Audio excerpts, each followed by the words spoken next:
ආයිබෝන් ඔයාලා සියලුම දෙනාම අපේ V7 ෆැමිලි එකට බොහොමත්ම ආදරෙන් පිළිගන්නවා. ඉතින් අදත් ඔන්න ලස්සන වෙනස්ම වීඩියෝ එකක් ඔයාලට අරගෙන ආවා. ඉතින් මේක බලන ඔයාලට ජොබ් එකක් කරන්න, බිස්නස් එකක් කරන්න අයිඩියා එකක් තියාගෙන ඉන්න කෙනෙක් නම් ඔයාලට ගොඩක් වැදගත් වේවි. ඉතින් මේ දවස්වල මම අලුතින් එක දේවල් අත්හදා බලනවා. ඉතින් නිකන් නෙමෙයි. ඇත්තට මම ක්ලාසස් යනවා, ඔන්ලයින් ක්ලාසස් වලට ජොයින් වෙලා ඉන්නවා. එක දේවල් මේ විදිහට කරනවා. ඉතින් මම මේ දවස්වල රෙසින්ස් ආර්ට් ගැන හොඳට හදෑරීමක් කරනවා. ඉතින් ඇත්තටම කියන ලොකුවට පාඩු වෙලා තියෙනවා. ඒ වුණාට මෙහිමයි.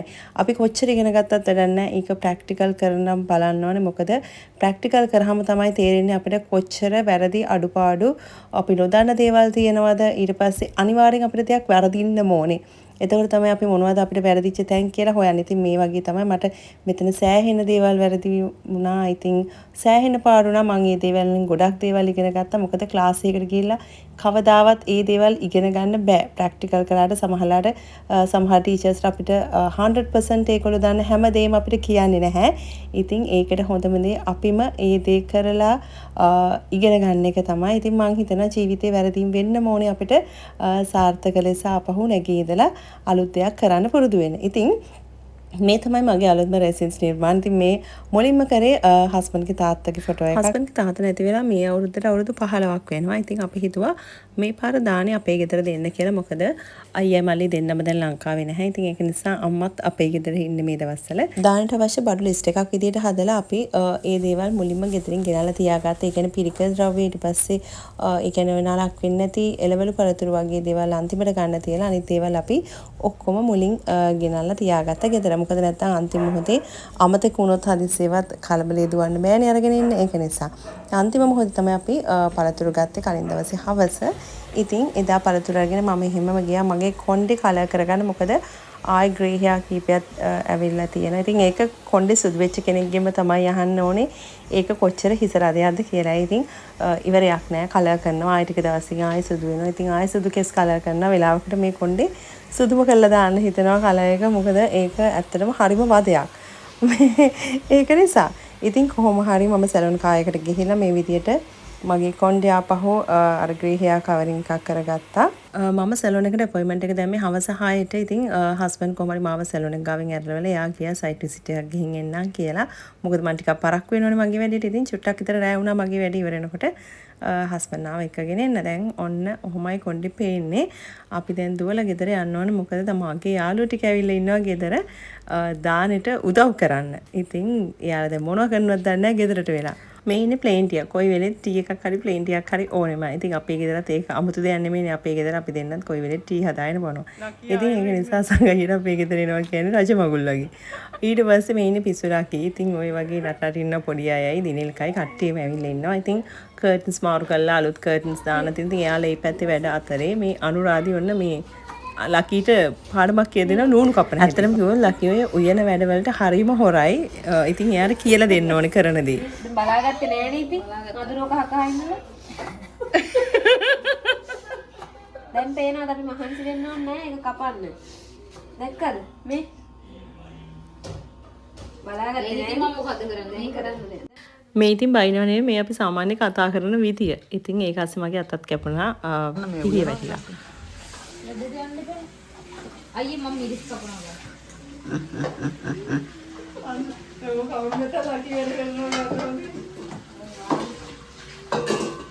සියද. කපන්න එපා බෑ කියලා තේරෙනවා. පලා ගන්න. කහයි ලුණින් ගොරකයි දාලා අපි මාළු තම්බලා තමයි අපි කට්ලට් වලට හදාගත්තේ. ඉතින් ඒක දැන් මේ පොඩි කරන ගමන් ඉන්නේ ලකී. අපේ අක්කා ඒක ඇස්සේ මට අනුරාධි හොඳටම බයින මගේ වාජන වහන මූඩි නෑයි කියලා. කොහොමද ටික තාපේ එළිය. ඔය කරමූඩි කරන අය ඉන්නවනම් පොඩක් තේජන. E7 එකට එවන්න කරමූඩි ටික.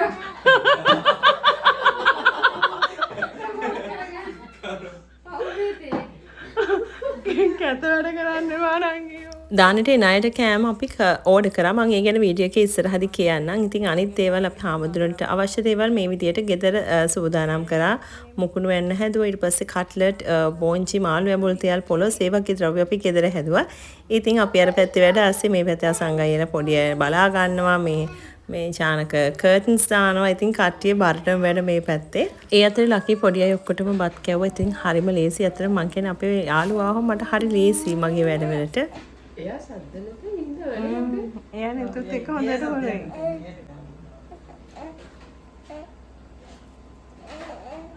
එතු කාලේ යන කාලේ යන. දැන් ඔයාලා බලලා ඇති අපේ පොඩි අය ඇයි මේ අතින් කන්න නැතුව කවා ගන්න කියලා. එහෙම නෑ. ඇත්තටම මෙයාලා අතින් කනවා. මොකද පස් දෙනාම ගොඩක් වෙලාවට මට කව ඉන්න වෙලාවක් නෑ. ඒගොල්ලෝ බෙදාගෙන තමයි කන්නේ. ඒ වුණාට මේ වගේ කවුරු හරි ආවට පස්සේ යාළුවා හරි කැමති ඒගොල්ලෝට කියලා කවා ගන්න, ආච්චිට කියලා කවා ගන්න. එහෙම පොඩි එකක් තියෙනවා. ඉතින් මමත් මට ෆ්‍රී වෙලාවට කට්ටියම අරගෙන දැනටත් චුට්ට කවනවා. ඉතින් ඔන්න අපි දැන් කට්ලට් මිශ්‍රණය හදලා ඉවරයි. ඉතින් දැන් කට්ලට් මේ රවුන්ඩ් කරන ගමන් ඉන්නේ. අපි මේක මේ විදිහට පෝල කරලා ඊට පස්සේ අපි ඒක උඩින් පාන් පිටි දැවටුවා මුලින්ම. මොකද ඒතර කට්ලට් එක පුපුරන්නේ නැහැ. පාන් පිටි හදපු මිශ්‍රණයට මම බිත්තර දෙකක් කඩලා දැම්මා. දාලා ඒකේ ඩිප් කරලා තමයි අපි මේක බිස්කට් කුඩු වල තැවරුවේ. ඉතින් මම ඒ වගේ දෙපාරක් ඩිප් කරලා ගත්තා. එතකොට කට්ලට් බෝලෙත් ලොකුවට එනවා ලස්සනට. ඒ වගේම ඒක පුපුරන්නේ නැහැ. දැන් රෑ 1 වෙලාව ඉතින් අපිට මතක් වුණා අයිස්ක්‍රීම් වගේ ෆ්‍රිජ් එකේ තියෙනවා කියලා. ඊට පස්සේ ඒකත් කාලා හිටියා මහන්සියට. මොකද අපි කට්ලට් හදලා ඉවර වෙනකොට 4 වුණා. ඒ කියන්නේ අපි බැද්දේ නැහැ. හදලා ඔක්කොම කරලා ෆ්‍රිජ් එකේ දැම්මා උදේට බදින්න කියලා. ඉතින් කොහොම හරි අපි කට්ටියට නිින්ද ගියා. මොකද 4ට තමයි ඉඳාගත්තේ. ඉතින් පොඩ්ඩක් එළි වෙන කන් නිින්ද ගිහින් ඉඳලා අපේ අම්මලා ගෙදරටත් ආවට පස්සේ තමයි අපිට හැරුණේ. ඒ කියන්නේ අම්මලා එනකොට 7:00 වගේ වුණා. ඒ උනට කරන්න කියලා දෙයක් තිබුණ නැහැ. අපි ඔක්කොම රෙඩි කරලා තියුණේ. ඉතින් දානේ උණුවට උයන්න ඕන නිසා අපි ඒ වෙලේ තමයි උයන්න පටන් ගත්තේ. කට්ලට් ටික අන්තිමට පැද්දා. ඉතින් උදේම අර කැවිලි පිඟන් ඊට පස්සේ පළතුරු පිඟන් ටික හදලා තිබුණා. ඊට පස්සේ පිරිකර ටික අපි පැක් කරා. පිරිකර විදියට අපි පූජා කරේ මුදල් පිරිකර වලට අමතරව බිස්කට් ඊට පස්සේ අපි ඖෂධ පැක් එකක් පූජා කරා. ඒ කියන්නේ අසමෝදකම් පෙනඩෝල් සිද්ධාලේප ඒවා තියෙන පැක් එකක් එක්ක ඊට පස්සේ කාපට් එකක් තමයි පූජා කරේ. මම හැමදේම ඉන් ඩීටේල්ස් ඔයගොල්ලොත් එක්ක ෂෙයා කරගන්නේ. ඔයාලට දාන දෙන්න ආසාවක් තියෙනවා නම් ඉතින් අපි ඒ දේවල් කොහොමද කරගත්තේ කියලා කියන්න ඕන නිසා. පොඩි කට්ටිය සෙට් වුණාම එයාට කන්න සිහියක් නැහැ. ඉතින් උදේට ලකීම මේ විදියට කට්ටියට බත් කැවුවා. ඉතින් ඒක මට ලේසි. ඒකට ටක් ගාලා කුස්සියස් කරලා දාන්න පුළුවන්. ඉතින් ඔන්න මේ බලන්න අපි දවල් වෙනකොට අපේ මං කිව්වේ කෑම අපි කේටර් එකෙන් ඕඩර් කරලා ගෙන්නුවේ. මේ පාර අපි දානට කෑම ගෙන්න ගත්තේ චන්දීස් කිචන් එකෙන්. ඉතින් ඔයාලා ගොඩක් දෙනෙක් චන්දීස් කිචන් කියන්නේ මොකද්ද කියලා දන්නව ඇති. දන්නේ නැත්නම් ගිහිල්ලා ඔයගොල්ලෝ Facebook page එක බලන්න. චන්දීස් කිචන් කියන එක හරිම ලස්සනට පිරිවරට ඉතාම පිරිසිදුව කෑම ටික හදලා ඒවල තියුණා. ඉතින් ඔයාලට වගකීමෙන් කියන්න පුළුවන් මේ කිසිම කෑමකට MSG වගේ කිසිම කෘත්‍රිම රසකාරකයක් දාලා නැහැ. අපි ගෙදර කන්න හදන 3-5 වර්ග ඒවම තමයි මේ පාවිච්චි කරලා හදලා තියෙන්නේ. ඒ මොකද කියනවා චන්දිව මම හොඳට අඳුරනවා Facebook එක හරහා page එක හරහා මගේ. ඉතින් බොහොම හොඳ ලස්සන ගෑල් කෙනෙක්. ඉතින් මගේ වයසම තමයි. ඉතින් මට ඇත්තටම වුමනා වුණා. මොකද අපි අපිට උදව් කරගෙන තමයි මේ ගමන යන්න ඕනේ. මම නැත්තම් වෙනද කෑම ඕඩර් කරන්නේ මොනවා හරි වෙන තැනකින් මොනවා හරි කේටරින් එකකින් නැත්නම් රෙස්ටොරන්ට් එකකින් එහෙම. ඉතින් මට හිතුණා මේ පාර චන්දිගෙන්ම කෑම ගෙන්න ගන්න ඕනේ කියලා. ඉතින් හරිම රසයි, හරිම ලස්සනට තිබුණා. ඔයගොල්ලන්ට කියන්න මුළු දානේ හිටපු හැමෝම දාන ඉවරලා කිව්වේ කෑම මුලින්ම කිව්වේ කෑම නම් හරිම රසයි කියලා. මොකද අපිට MSG දාපු කෑම කාපු ගමන්ම වතුර තිබහා එනවා. ඇඟට අමාරුයි. අර එහෙමනේ බඩ පිපිලා වගේ. ඒ කිසිම දෙයක් නැහැ. නිකන් අපි ගෙදර හදපු බත් කෑවහම අපිට හරිම රසයි. ඇඟට සැහැල්ලුයි. ඒ වගේ තමයි එහෙම බොහොම හොඳට බොහොම ලස්සනට බොහොම රසවත්ම තිබුණා. ඉතින් ඔයාලට කාට හරි මේ වගේ කෑම ගෙන්න ගන්න අවශ්‍ය කෙනෙක් ඉන්නවා නම් ඔයගොල්ලන්ට පුළුවන් චන්දීස් කිචන් එක අමතලා එයාලට ඒ ඕඩර් එක දෙන්න. මම highly recommend කරනවා. මම ඔයාලා දන්නවනේ මම එහෙම හොඳ කෙනෙක් නෙවෙයි නම් කවදාවත් recommend කරන්නේ නැහැ. ඉතින් මම highly recommend කරනවා චන්දිව ඔයාලට ඕන විදියට ඔයගොල්ලන්ට මෙනු එක සිලෙක්ට් කරලා රසවත් කෑම හදා ගන්න පුළුවන් චන්දිට කියලා. ඉතින් අපි පළතුරු වලදී ඇපල් වගේ කහට පිපෙන පළතුරු වර්ග අන්තිමටම තමයි කපලා එකතු කරේ. ඉතින් ඒක දැම්මම තිබ්බේ නැහැ. මොකද කහට පිපුණාම පළතුරු ප්ලේට්ස් වලට ඒක කැතයි. ඉතින් ඒක නිසා ඉතින් දැහැත් එහෙමත් අනිවාර්යෙන් ඔයගොල්ලෝ සාංගික දාඩියක් දෙනවා නම් ගෙදර ලෑස්ති කරලා තියාගන්න. මම මේ දේවල් ඔයගොල්ලන්ට පෙන්නුවේ. හදිසියව තමතකුණොත් අන්තිම මොහොතේ අපිට මේ දේවල් කරගන්න අමාරු නිසා.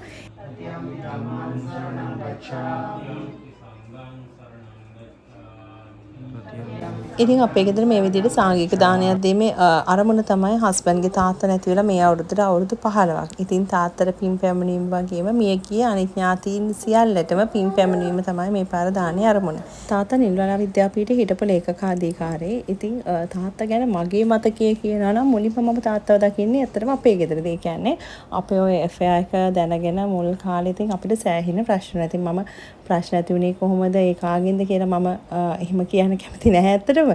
මේ ගොඩාක් ප්‍රශ්න වුණා අපේ ගෙදරින්. මොකද හස්බන්ඩ්ලා ගෙදරින් නම් කිසිම ප්‍රශ්නයක් වුණේ නැහැ. මොකද එයාලගේ අම්මයි තාත්තයි ඒ පුතාලා තුන්දෙනාට කැමති කෙනෙක් එක්ක යාළු වෙන්න පූර්ණ නිදහස දීලා තිබුණා. මොකද කියලා තිබුණා ඔයාලා තමයි ජීවත් වෙන්නේ ඒගොල්ලොත් එක්ක අපි නෙමෙයි. ඉතින් ඒක නිසා ඔයාලට ජීවත් වෙන්න සුදුසු කෙනෙක්ව තෝරගෙන බඳින්න අපේ කිසිම ප්‍රශ්නයක් නැහැ කියලා මුලින්ම ඒගොල්ලන්ට ඒකට නිදහස දීලා තිබුණා. ඉතින් නමුත් අපේ ගෙදරින් ලොකු ප්‍රශ්න වුණා. මොකද මම ඒකට A-levels කරනවා 12 වසරේ. ඉතින් ඒක නිසා මට සෑහෙන්න ඕක නතර කරන්න කියලා අපි දෙන්නටම සෑහෙන්න ඉතින් අම්මලා තාත්තලා කිව්වා. යාළුවෝ කිව්වට ඇත්තටම යාළුවොත් නැහැ. නමුත් කොහොම හරි මාස කිහිපයක් ඇතුළතම අප්‍රේල් ආපු අවුරුද්දට හස්බන්ඩ්ලගේ අම්මා තාත්තා කට්ටියම අපේ ගෙදර. ඊට පස්සේ හස්බන්ඩ්ගේ මල්ලි එතකොට මෙඩිකල් ෆැකල්ටි එකේ හිටියේ. ඉතින් මල්ලිගේ ගර්ල්ෆ්‍රෙන්ඩ් නේ දැන් මෙඩිකල් ඉන තිවන්දිකා අක්කලාගේ ගෙදරයි අපේ ගෙදරයි එකම දවසේ ලේලිය දෙන්න බලන්න ඇවිල්ලා තිබුණේ. කියන්නේ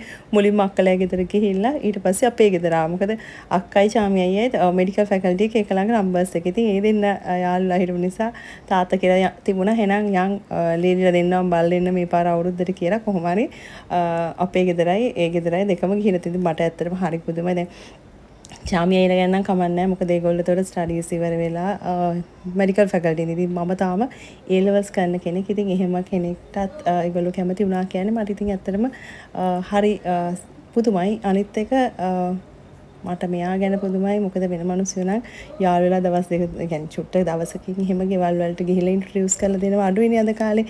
ඉතින් ඒක නිසාම අපේ අම්මලට යා ගැන ලොකු විශ්වාසයක් ඇති වුණා. ඒ ෆැමිලි එක හැමෝම ගැන ලොකු විශ්වාසයක් ඇති වුණා ඒ කරපු දෙයින්. ඉතින් දැන් ඇත්තටම මට වඩා මගේ හස්බන්ඩ් තමයි අපේ මුළු පරම්පරාවම ආදරේ. ඉතින් එයාගේ ඉන්න විදියයි හැමදේම එක හැමෝම හරිම ආදරේ කරන චරිතයක් එයා. ඉතින් මට මෙයාව හම්බුනේ මොරටුව විශ්වවිද්‍යාලේ. ඒතකොට එයා සෙකන්ඩ් ඉයර් එකේ. ඉතින් ඊට පස්සේ ඩිග්‍රී එක ඉවර වෙලා මෙයා ජොබ් එකට ගිහිල්ලා ටික දවසකින් අපි ඇත්තටම දැනගන්නේ තාත්තට කැන්සර් එකක් කියලා. ඉතින් ඇත්තටම ඒක දැනගත්ත වෙලාව අපි හැමෝටම ගොඩක්ම මොකද ෂොක් වුණා. මොකද තාත්තා හරි ආසාවෙන් බලාගෙන හිටියා එයාලගේ පුතාලා තුන්දෙනා දිහා. ඒගොල්ලෝගේ ජීවිතේ ජයග්‍රහණ ලබා ගන්න ඒවා දිහා. ඉතින් අපිට උනත් හරිම ආදරය කරපු කෙනෙක් තාත්තා. ඉතින් කොහොම හරි චාමි අයියා මෙඩිකල් ෆැකල්ටි එකේ ඉඳිත් ඉතින් චාමි අයියා ගොඩක් යාව තාත්තව ට්‍රීට්මන්ට්ස් වලට අරගෙන ගියා. දසුන් අයියා කරපු කැපකිරීම කියන්න බෑ. යායාගේ ජොබ් එකෙන් අයින් වෙලා තාත්තා බලා ගන්න හොස්පිටල් ඉඳිදී තාත්තා ගාව නැවතුණා. හස්බන්ඩ්ගේ අම්මා ටීචර් කෙනෙක් නේ. ඉතින් අම්මගේ රැකියාවයි හස්බන්ඩ්ගේ රැකියාවයි තමයි ඒ දවස්වල ඒගොල්ලෝගේ ආර්ථිකයට ශක්තියක් වෙන්න තිබුණේ. ඉතින් කොහොම හරි මම හොඳට දැක්ක මගේ ඇස් දෙකෙන් පුතාලා තුන්දෙනා කොහොමද තාත්තා වෙනුවෙන් කැප වුණේ කියලා. හම්බ කරන මුදල් වියදම් කරන ඒ අත පැත්තෙන් අපේ හස්බන්ඩ් මහන්සි වෙච්චි චාමි අයියා ඒගොල්ලෝ මෙඩිකල් ෆැකල්ටි එකේ ඉඳගෙන අක්කයි දෙන්න තාත්තා වෙනුවෙන් ඩොක්ටර්ස්ලට ට්‍රීට්මන්ට්ස් වලට අරගෙන යන ඒවා කරා. ඉතින් දසුන් අය ළඟ ඉඳගෙන තාත්තගේ ඒ හැමදේම ඔය කැතකුණු අත ගානේ හැමදේම තාත්තගේ රෙදි හොදන හැමදේම කරේ දසුන් අයියා. මෙයත් පුළුවන් හැම වෙලේම වැඩැල්ල හවසට නැත්නම් දවස් දෙක තුනකට පාරක් හරි සතියන්තේ හරි ඒ දිගටම තාත්තා බලන්න ගියා. ඉතින් ඇත්තටම මම හිතනවා මේගොල්ලෝ තාත්තා වෙනුවෙන් කරන්න පුළුවන් උපරිම දේවල් කිසිම දෙයක් අඩුවක් නැතුව තාත්තට කරා තාත්තට සතුට වෙන්න පුළුවන් විදිහට. ඉතින් අද තාත්තා නැතත් මම හිතනවා තාත්තා ඉන්න තැනක ඉඳන් බලාගෙන ඉන්නවා නම් සතුටු වෙති. අද දරුවෝ කොහොමද ඉන්නේ කියලා. ඉතින් අම්මා හැමදාම කියන්නේ ඒක තමයි. මට තියෙන එක බුදුක තාත්තා නැති එක. තාත්තා ඉන්නවා නම් අද කොච්චර සතුටු වෙයිද ඕගොල්ලෝ දිහා බලලා. ඔබ තමයි අම්මා හැමතිස්සෙම කියන්නේ. ඉතින් අම්මා පුදුම දරා ගැනීමක් තියෙන කෙනෙක්. ඉතින් ළමයි තුන්දෙනාව කොහොම හරි හොඳට උගන්වලා ඊට පස්සේ ඒගොල්ලෝව හරි කරවලා හැමදේම අම්මා තනියෙන් කරා. ඉතින් ජීවිතය කියන්නේ ඔන්න ඔහොමයි. ඉතින් මේ තියෙන චූටි කාලේ එක එක මිනිස්සුත් එක තරහ වෙලා රණ්ඩු වෙලා ඉන්නේ නැතුව හැමදාම හැම මොහොතම සතුටින් ගෙවනවා නම් මම හිතනවා අපේ ජීවිතේ අපි ඉන්න ටික කාලේ අපිට බොහොම සතුටින් සැහැල්ලුවෙන් ප්‍රශ්න ඇති නොකර ජීවත් වෙන්න පුළුවන් කියලා. ඉතින් මේ පාර දානේ අපි බොහොම සීමිත පිරිසකට විතරයි කිව්වේ. මොකද මේ දවස්වල තියෙන මිනිසුන්ගේ ප්‍රශ්න එක්ක අපි දාන ගෙවල්, මන ගෙවල්, බණ ගෙවල් කියනවා කියන්නේ ඇත්තට මේක තව මිනිසුන්ට අමතර කරදරයක්. ඒ ගැන හිතලම ඉතින් දානේ බොහොම සීමිත පිරිසකට විතරයි කිව්වේ. ඉතින් කියන්න බැරි වෙච්ච අයට අපිට පුළුවන් විදිහට මේ විදිහට කෑම අපි පාර්සල් හදලා ගිහිල්ලා දුන්නා. කෑම නම් ඉතින් බෙදුවේ මම නෙමෙයි. මොකද මම පොඩක් බිසි නිසා මම යාළුවන්ට කිව්වා කෑම ටික බෙදලා රෙඩි කරලා දෙන්න මට කියලා. ඉතින් ඔන්න ඔහොම තමයි අපේ දානේ වැඩ කටයුතු අවසන් වුණේ. මගේ රෙසින් සාට ඔයගොල්ලෝ දැක්කනේ තාත්තගේ ෆොටෝ එක දාලා කරපු එක. ඉතින් ඒකත් හරිම ලස්සනට තිබුණා. ඒ වගේම මම තව ගොඩක් නිර්මාණ කරා. කරපුවා වැරදිච්ච සෑහෙන තිබුණා. ඒවා මම ඔයගොල්ලන්ට ඉස්සරහදී අරගෙන ඉන්නම් වැරදුනේ කොහොමද වැරදෙන්නේ හේතු මොනවද කියලා. මේනි අපි සුපේ ඉතින් සුපේ උදේ පාන්දරම ඇවිල්ලා මට කැරමල් පුඩින් එකක් ගෙනලා දීලා ගියා දාන්නට.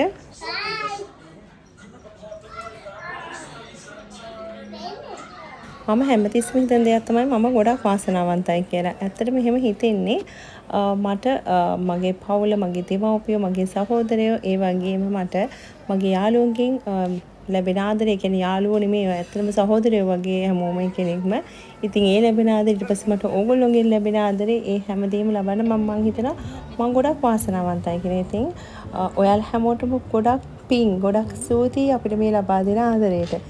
ඉතින් කොහොම හරි එදා රෑ අපේ අනුරාධගේ බර්ත්ඩේ එකත් මේ විදිහට සර්ප්‍රයිස් බර්ත්ඩේ එකක් විදිහට සෙලිබ්‍රේට් කරා.